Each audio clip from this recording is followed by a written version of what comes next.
Charles Mead గారి ఇంటి మీద అటాక్. మీడ్ గారి ఇంటి ఆ బంగ్లా మొత్తం తగలబెట్టారు. చార్ల్స్ మీడ్ గారు అన్నారు, ప్రార్థించుదము, ఇక్కడ నుంచి పారిపోవుదము. మిషనరీ ఉద్యమం ఎలా జరిగింది? ఈ 66 పుస్తకాలు ఉన్నటువంటి వాక్యము, ఈ దేవుని వాక్యము ఒక శక్తిగా ఎలా పనిచేసింది.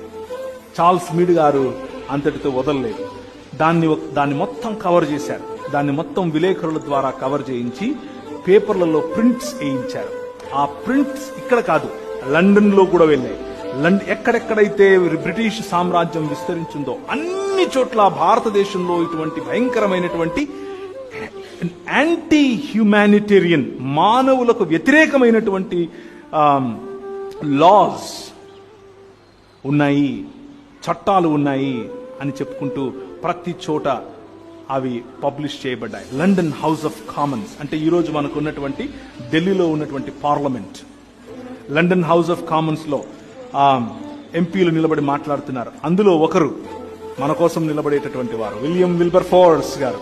ఆయన మరియు ఆయనతో పాటు కలిసి సహచరులుగా ఉన్నటువంటి వారు, అలాంటి వారు ఎంతో మంది ఉండేవారు ఆ రోజుల్లో. దేవుని వాక్యము అనేటటువంటి 66 పుస్తకాలు ఉన్నటువంటి ఈ బైబిల్ గ్రంథము యొక్క దృక్పథము తెలిసిన వారు. ఆ దృక్పథాన్ని ఎరిగిన ఆ వ్యక్తులు ఏం చేశారు అనంటే అందరి ముందు పోరాడారు. No, the women of India are equally in the image of God. The women of India are equally beautiful in the image of God. The women of India have rights to wear what they want to wear. ఈ రోజు మనకు వచ్చి కబుర్లు ఏం చెప్తున్నారు? మీరు పాశ్చాత్య సమాజం సంస్కృతిని చేసుకుంటున్నారు, పొట్టి పొట్టి బట్టలు వేసుకుంటున్నారు. మీరు అసలు బట్టలు వేయించలేదు కదా. అసలు బట్టలు అనే దృక్పథం ఎక్కడి నుంచి వచ్చింది? 66 పుస్తకాలు ఉన్నటువంటి బైబిల్ నుంచి వచ్చింది. బట్టలు వేసుకుని గౌరవప్రదంగా బ్రతకాలి అనేటటువంటి దృక్పథం ఈ పుస్తకం నేర్పించింది. ఎవరికి? అందరికీ. మీరెవరికని చెప్తున్నారు? కొందరికే. సో ఈ నాయర్ సమాజం వారు అలా చేసిన తర్వాత కొద్ది రోజులకు ప్రపంచమంతట్లో కూడా ఈ విషయం తెలిసిపోయింది.